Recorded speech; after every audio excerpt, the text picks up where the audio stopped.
Welcome to the Aguilar Conversations, a global perspective. I'm Tony Aguilar. As apartheid had been abolished, on May 10th, 1994, South Africa elected Nelson Mandela as its first black president, ushering in a time of promise and expectation, especially for the majority black population, which had suffered under apartheid. But 30 years later, as the nation prepares to go to the polls for its next presidential election, has the promise and expectations of a post apartheid nation been realized? South Africa after apartheid. Next.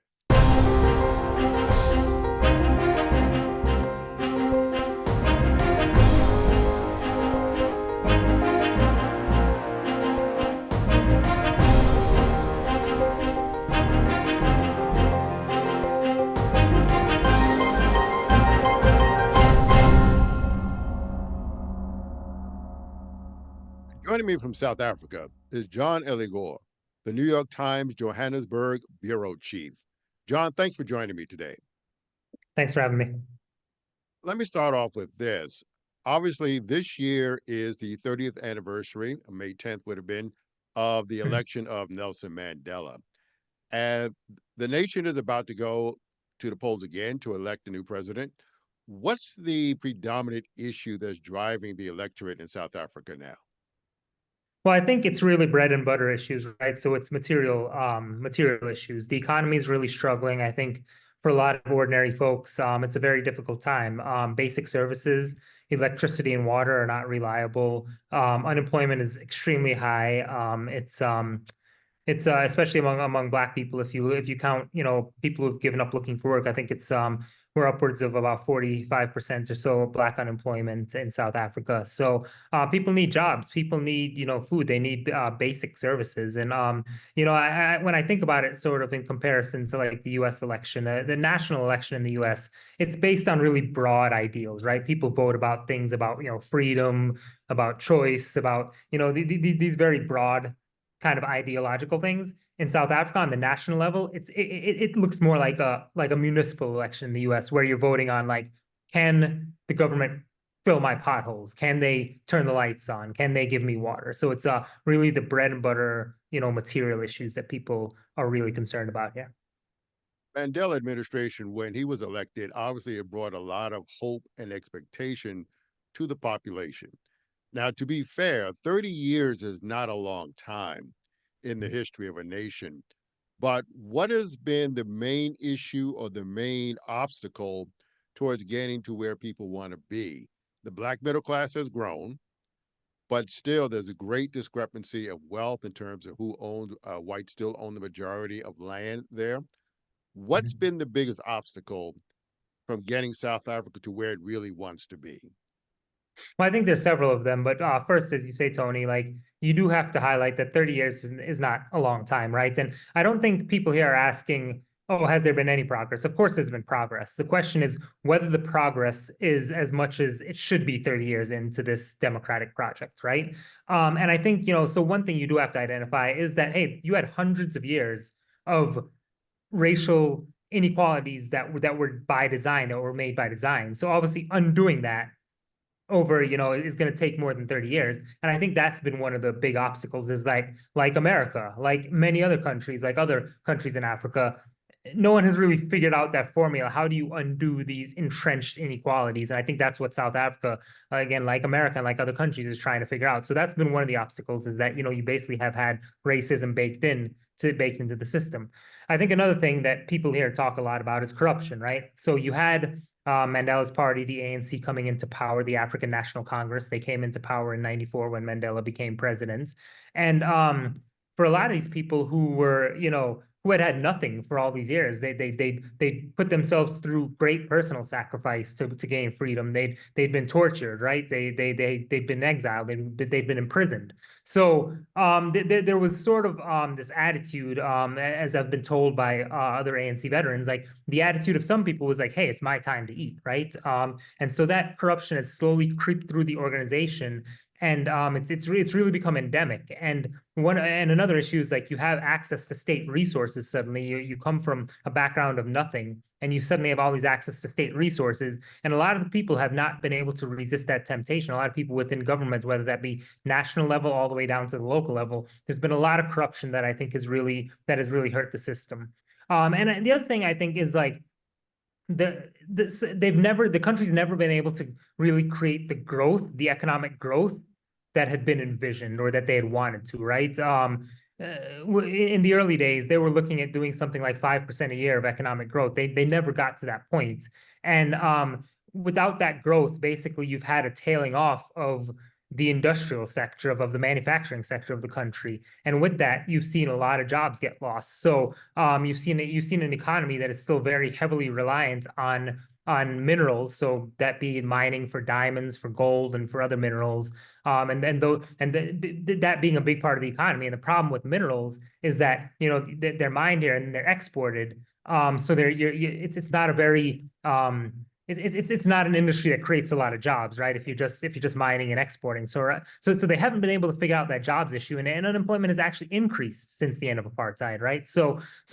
I think the result of that is that you've created a system where inequality has also increased. South Africa is now one of the most unequal countries in the world, and it's a place where you essentially have like a completely fully developed, advanced economy on one hand. Like where I live it's a I'm very fortunate to live in a great neighborhood with with big, nice, beautiful, formal houses, and you can drive 15 minutes from here, and you have people living in tin shacks, literally. There's been this sort of great divide that was created, and I think the economy that they haven't been able to figure out how to get the economy right, and I think that that's been another big driver of why things have gone wrong. I want to stay with the corruption issue for a moment. Then I want to talk about the investment in South Africa. Corruption has been not really reported outside of maybe Johannesburg and South Africa, but the number of assassinations that have occurred within South Africa has been immense, particularly with people within the ANC who are reporting corruption. How is that being handled by the present administration? As well, because you have Mr. Zuma, who's coming back into the race now, who was convicted and imprisoned for corruption. How is that playing out among the populace? Well, this current president, Cyril Ramaphosa, his whole coming to power has been on this sort of anti-corruption mantra, right? So he followed Jacob Zuma, who was the previous president, who has been who has Jacob Zuma basically became synonymous with what they call state capture here, which is a term that they use to say that they have essentially captured the state resources. They have taken the state and used it as a piggy bank for self-enrichment, right? And so off of those, 9 years of the Zuma presidency, where there were many allegations out there, there were investigations that found a lot of corrupt practices. People were looking for a change, and Ramaphosa said, "Hey, I'm coming into office. I'm going to make that change. I'm going to go after corruption. We're going to hold ourselves accountable as the governing party." So Ramaphosa has come in, and you've seen new rules passed within the African National Congress, within the party, to address issues of corruption. Like one of the main one being that if a party member is criminally charged with corruption, they have to step aside from their duties of the party until that criminal case is resolved, right? And then there was also an inquiry into corruption, a public inquiry that happened that lasted several years. And out of that inquiry came a very huge report that was drafted by a constitutional court judge. And that report is now being used as sort of a guidebook for going after people who have been found to engage in corruption, to go after them and criminally prosecute them, right? That is happening right now as we speak. But the problem, what a lot of people find, is that they don't feel it's been aggressive enough, right? You still have, for instance, in this current election cycle, the ANC, they have people who are running for office who were implicated in corruption through this big inquiry that I mentioned, this big investigation, this big public inquiry. There are people who were found to have committed corruption or accused of committing corruption through that inquiry, but they are still standing for parliament with the ANC. So a lot of people are saying, hey, how could that be? If these people are implicated in corruption, why are they still on the list to stand for a position in parliament? So there's a great frustration among the people that Cyril Ramaphosa, as much as he's talked about handling corruption, that he has not gone far enough, he's not been aggressive enough, and he has not been decisive enough. There are a number of parties who are vying for power for this upcoming election. But explain to me how ANC has maintained its power over, let's say, the last 30 years, even though, you mentioned about poverty or wealth discrepancies. Wealth inequality, according to the World Bank, is greatest within South Africa, I think, as you were alluding to. So, what makes the ANC still so popular amongst the people? Or is it that less and less people are actually participating in the electoral system, which makes it easier for them to stay in power? Well, that dynamic is happening. Like the voter participation is going down. In the last national election in 2019, that was the first time that less than 50% of the voting age population voted. It was something it was around 49%, right? So that is one factor that's happening. But I think there's multiple other factors at play that keep the ANC in power. First of all, they are the party that many people see as having liberated the country from the racist apartheid government, right? And so think of yourself, if you are someone who grew up in South Africa in the 60s, 70s, 80s, you were, as a Black person, you were not allowed to go to the same schools as other people. You weren't allowed to go to quality schools. I talked to one woman the other day who grew up on a farm. She said once as a young girl, once she learned how to write her name, they told her, okay, now you have to leave school and you have to start to work, because all that she needed to be was write her name. Think about how you dehumanize, how you had to carry around a book with a passport to allow you to go from one place to another, and you were only given permission to go into cities if you were doing certain things and certain jobs, and you were only supposed to be there for a certain time. You were forced to live in these townships, which were these communities that were set up in outlying areas outside of the main city, that were where you had housing that was built that was not of high quality, right? So you were just dehumanized. You were brutalized by this apartheid government in so many ways, and suddenly, you gain your freedom in 1994 through the first democratic elections. And so you look at Mandela, you look at the ANC, and you look at this party, and there's a real emotional, in some ways, I'd say spiritual connection for a lot of people. I've talked to people who've told me, like, their grandmothers, they will tell them, they're so frustrated with XYZ, but when they get in the voting booth, they just can't bring themselves to not vote for the ANC because of how much it means to them historically. So I think that historic resonance has kept the ANC in power for a long time.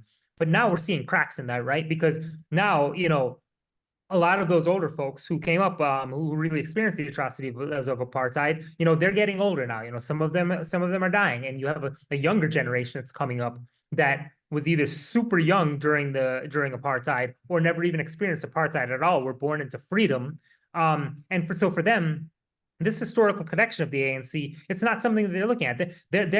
They're not looking to vote for someone because they were a hero during apartheid. They're looking to vote for someone who can, like, bring jobs now, who can reduce that income inequality, right? Who can reduce that inequality between Black and white, and eliminate those racial disparities. So they're asking the candidates now, they're asking the ANC, what can you do for us now to create that freedom that we really hope, that our ancestors hoped that would come after 1994? Because for a lot of them, it doesn't feel like freedom when they're economically very restricted, when they don't have jobs, when you're still living in poverty, right? So I think for a lot of that younger generation, the ANC's aura has worn off. That this aura, this of being the great heroes that liberated the country. And I guess the one last thing I'd say that has kept the ANC in power is the opposition. There has been no inspiring opposition choices that has really moved people in mass to, like, just abandon the ANC and say, oh, I'm going to go vote for this party. And so I think that's a big problem. Now, this year you have 52 parties that are running for national office. You have many new parties, who are trying to appeal to certain areas. None of them will get as many votes as the ANC, but the question is whether they'll be able to cut in enough to get the ANC below the absolute majority, which could eventually force the ANC out of power. So it remains to be seen what's going to happen this year with the opposition parties. But I think that's a big reason, is that there hasn't been an opposition party that has just grabbed the bull by the horns and really, like, taken control and got people to move away from the ANC. One of the things that we were talking about is the economy. And I want to talk about foreign direct investment into South Africa, which is not that large when you look at other nations. What is preventing FDI from being prevalent within South Africa? Is it that they're moving further and further away from the West, seemingly, according to some people in the United States, for example, becoming part of BRICS, the Brazil, Russia, India, China, South Africa coalition? Is it that, or what else is it that people are not making investments in South Africa, as was the expectation after the fall of apartheid, and particularly with the election of Nelson Mandela? Even though foreign investment did increase when he came in, it has not been as buoyant as people were expecting it to be.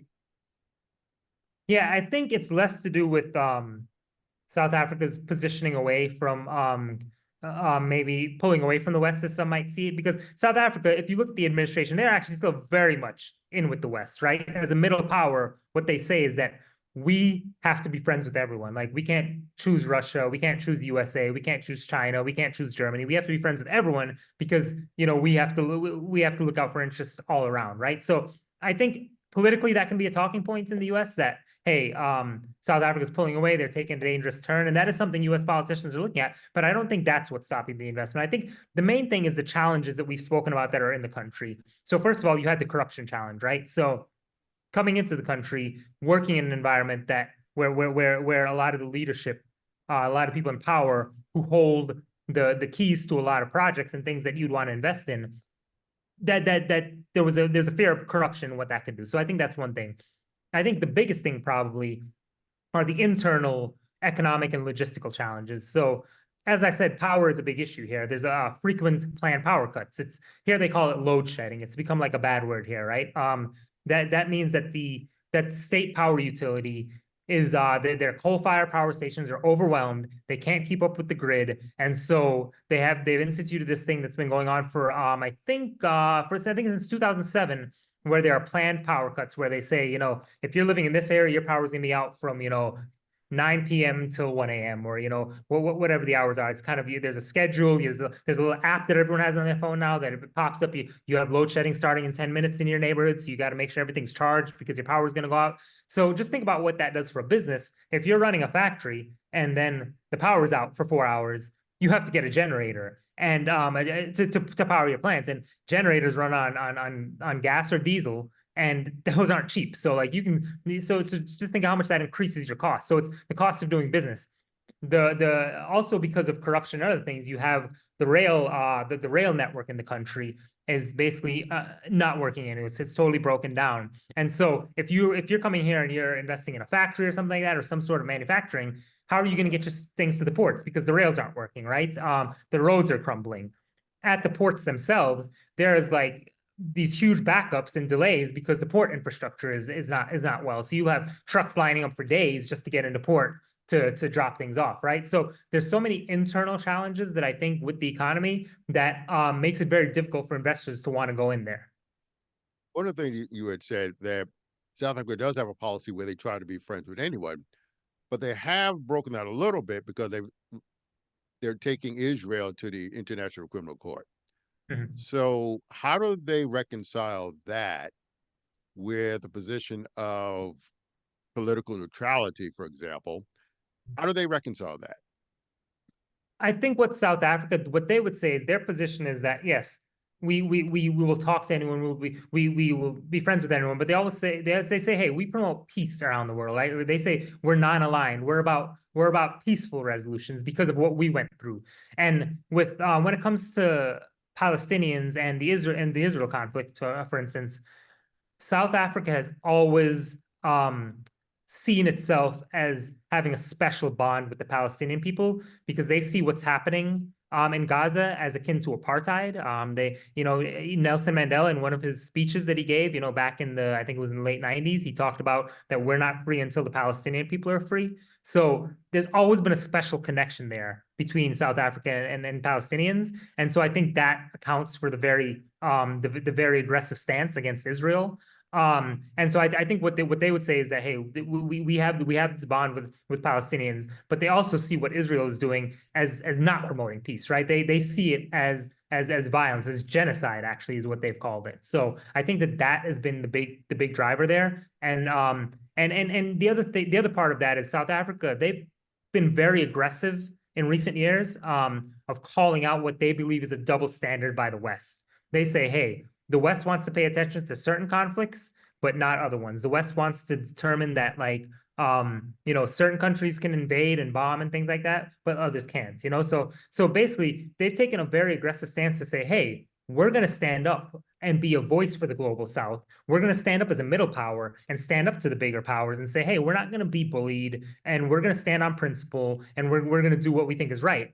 Now, the caveat to that is people can also accuse South Africa of being hypocritical and only standing for certain things. So, for instance, when Russia invaded Ukraine, South Africa has always talked about territorial sovereignty and integrity, and nations deciding for themselves. And in their first statement after the Russian invasion of Ukraine, they called for the immediate withdrawal of troops. In a statement put out by the foreign ministry, but that statement was quickly retracted, and ever since then, South Africa, they walked that back. They've been backpedaling, and they were not very aggressive in calling out Russia for the violence and for invading Ukraine, right? So people look at that and say, hey, now you're coming and you're saying that Israel shouldn't be going into Gaza. They shouldn't be attacking and bombing and things like that. But where's that energy when it comes to Russia and its invasion of Ukraine? So South Africa has been also accused of sort of playing both sides and being hypocritical on that front. But also part of the historical nature of South Africa in the sense that if you go back to the 40s, after the creation of Israel, there was a segment of the Jewish population that sided with the apartheid or the Afrikaners, so to speak. Not Right. all, because clearly there were a lot of people within the Jewish community that supported Mandela, even when he was in jail. But is it part of that um, memory, historical memory, that people may have about what was going on and where some of the Jewish community sided uh, Mhm. during the time of apartheid? Is it also Yeah. part of that? What the government often says is to say, hey, our stance we're taking has nothing to do with with with um with with Jewish people or with anti-Semitism or anything like that. They say it's not about that. They say it's about, as I mentioned before, they say, hey, it's about promoting peace. It's about going out, wanting to end what they believe is an apartheid state in the Middle East there. So they very much shy away from talking about sort of this in context of Jews and what Jews have meant to South Africa, because as you mentioned, there were a lot of Jewish people who were very supportive of the anti-apartheid struggle as well. It's an interesting country in the sense that you do have, like I said, you do have a lot of sort of I guess liberal Jews who would be have been anti-apartheid and would have been very supportive of the ANC and the struggle. But you do also have like a very strong, more conservative Jewish movement here, and a lot of those people have been very troubled and very upset and saying that what the government is promoting is anti-Semitism. So there's definitely that tension going on here. I don't know that we can say, distinctly whether or not the actions of the government are linked to, what happened previously with Jewish people, because I think with Jewish people in South Africa, you've kind of had both. You've had both some who were supportive of the apartheid regime, but others who were very supportive of the ANC struggle. It would be unfair to say that nothing has improved in South Africa since 1994. I mean, clearly that would not be accurate. What are some of the bright spots within South Africa? And we talked about a little bit about there is a growing black middle class. Mhm. The land redistribution that President Mandela had talked about, which was really the government buying land and then giving it to the black population or members of the black population. But some of that has changed. But what are the highlights right now, as you see it as a reporter in South Africa? Well, I think the first thing is you have to look at what South Africa created here is they created on paper in the Constitution a very strong constitution with many strong institutions with freedoms enshrined for all, with a court system that is actually aggressive and very sort of thoughtful judiciary. So you have, we talked about the corruption and other things. You have a judiciary that's been very strong. You look at a lot of other countries, either on the continent or in other places where you have the judiciary is really a rubber stamp for whatever the government wants. There's a very independent, fair-minded, and strong judiciary here. So I think I think that's one thing. You have the institution. You have sort of personal freedoms here. You can speak out. You can go on the street. You can protest. And I'm not saying it's like perfect that you won't ever meet like aggression from the police, but it's not like some countries where you try to speak out, you try to protest, like you're gonna get like you're gonna get very violently handled. It's not like that here. It's like there's a very open protest culture. People protest a lot. Civil society is strong here. So South Africa has created this society that feels very free. And the other thing, when it comes to gay people, for instance, I mean, we know that there are problems on the continent of Africa when you're gay, with a lot of countries passing laws that are very hostile toward gay people. South Africa is very much the opposite. It's very a very open society when it comes to sexual orientation and to LGBTQ rights. And public officials, politicians are outspoken about protecting those rights. So it's a very open and it feels like a free society, right?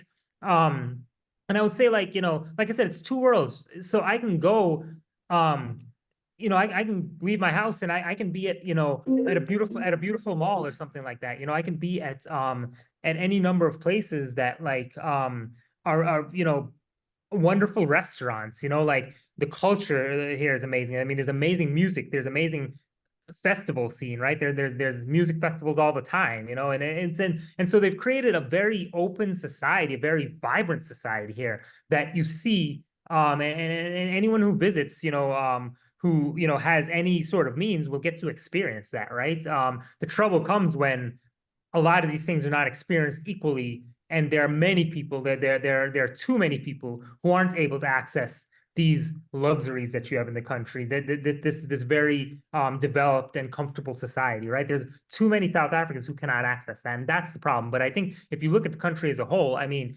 there are lots of things. You come here and you're like, this is an amazing place, right? It has some amazing universities, amazing educational institutions.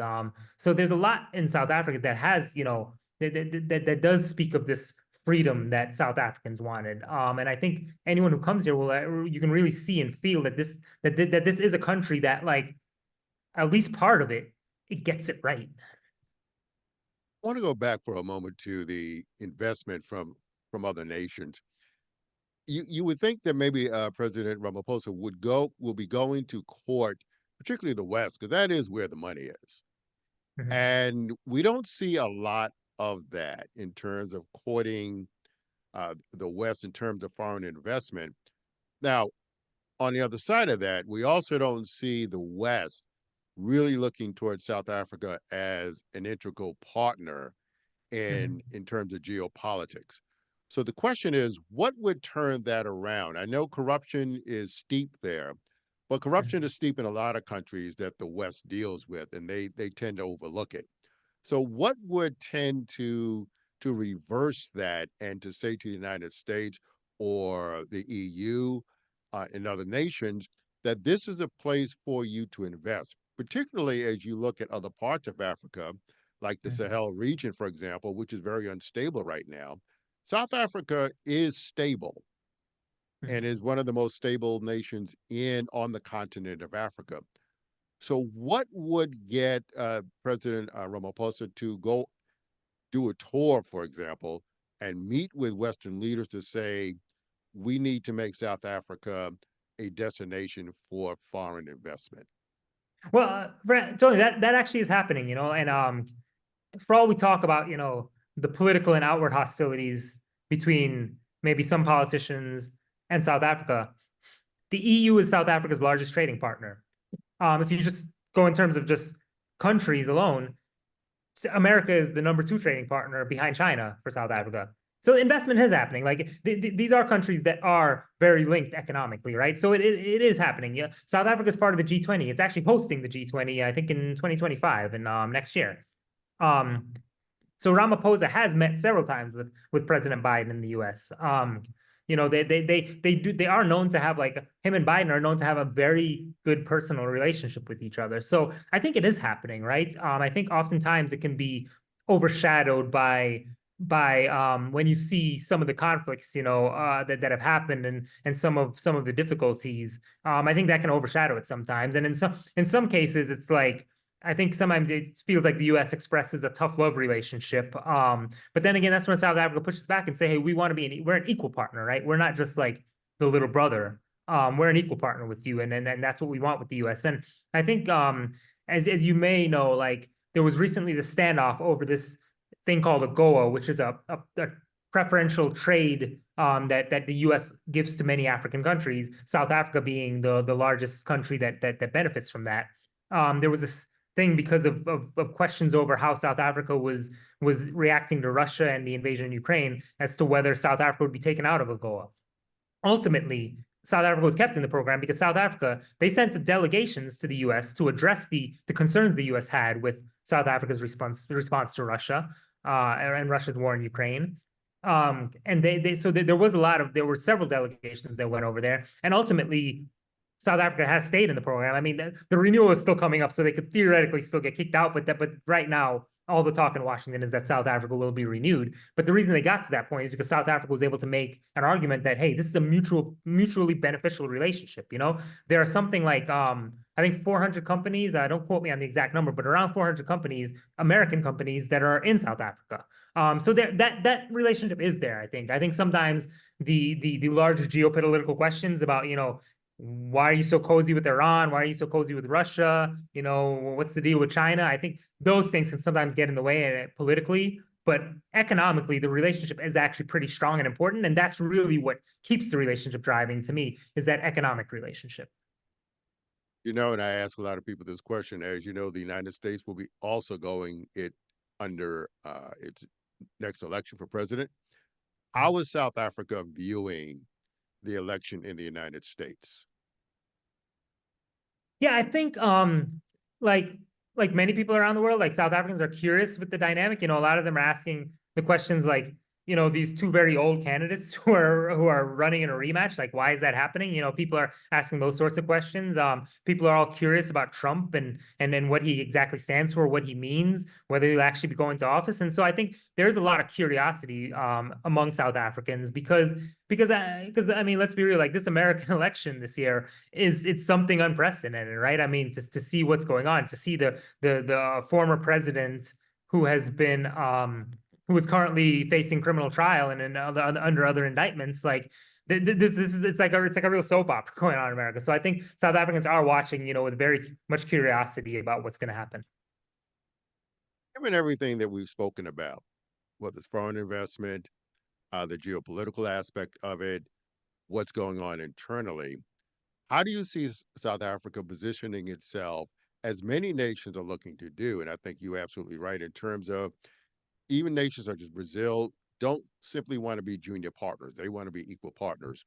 How do you see South Africa positioning itself within African issues, but also within global issues over the next several years, no matter who wins the upcoming election in May? I think South Africa really wants to be like, hey, we're the gateway to the continent. They want to be the voice of Africa. And you'll see that with the current president, Cyril Ramaphosa. He is, on many occasions, sort of tried to take up the reins and be the leader, the leading voice. Whether it became to the COVID vaccine situation, he was very critical of the West and the lack of supply, and the lack of manufacturing of vaccines within Africa. He was a leading voice on that. As much as we talked about South Africa being soft on Russia, that has shifted a little bit, and it was Ramaphosa who really pushed forth this, a quote unquote peace mission, in which, several African leaders went to both Russia and Ukraine, to talk to Putin and talk to Zelensky about to try to see if there's any way they could find a resolution to the war, because the war definitely hurts Africa in terms of the grain supply and in terms of other supplies that they get that they get through Russia.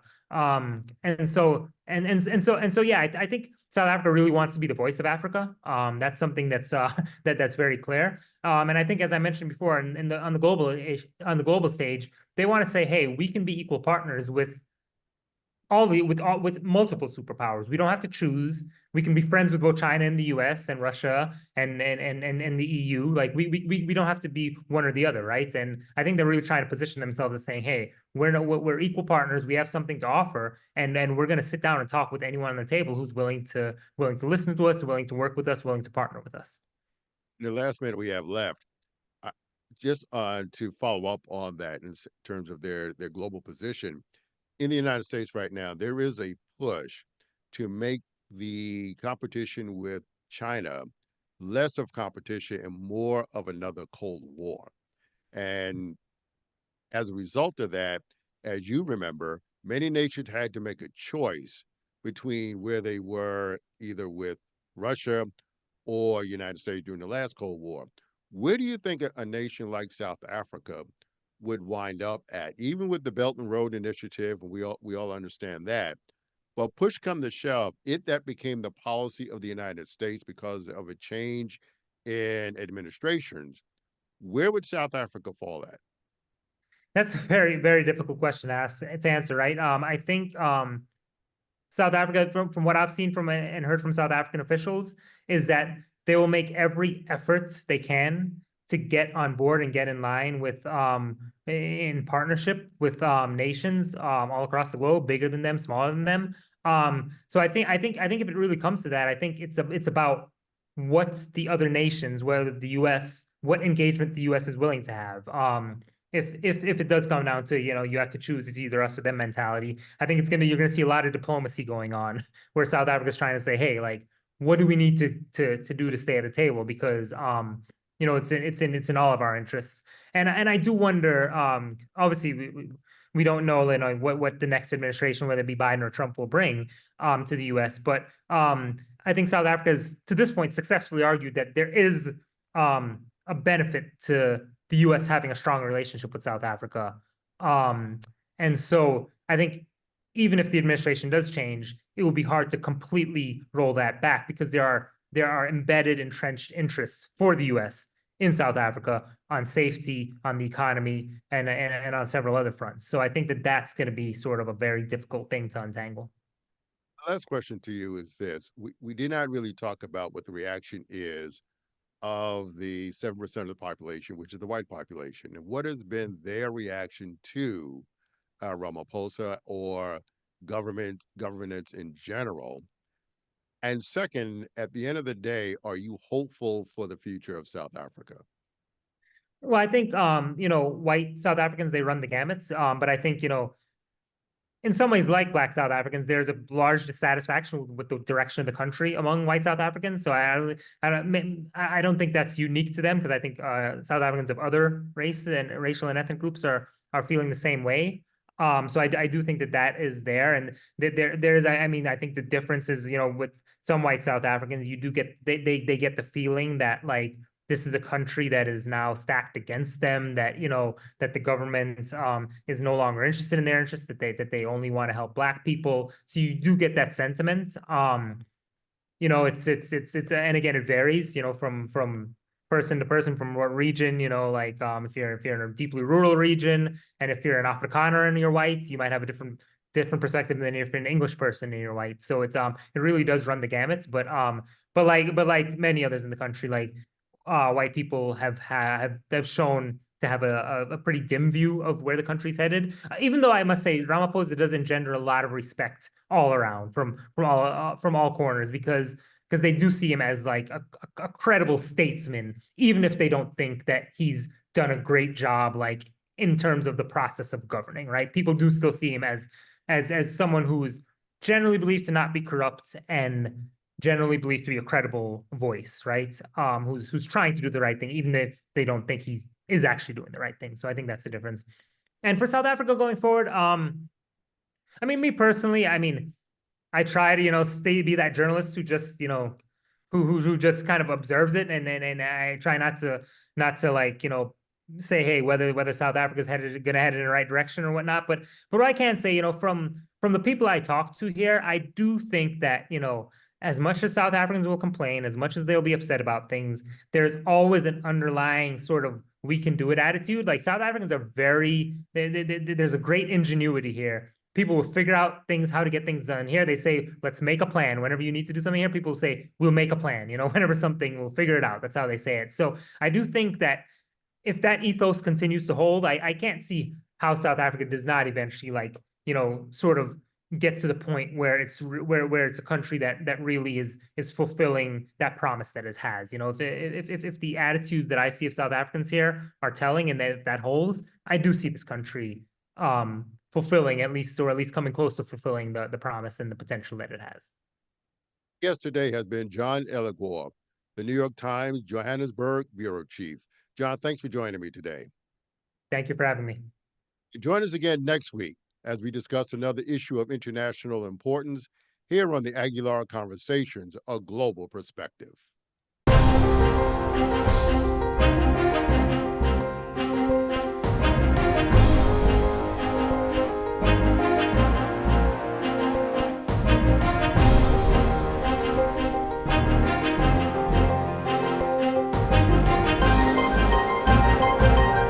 The Aguilar Conversations, a global perspective, is produced by Casa Margo Communications Group.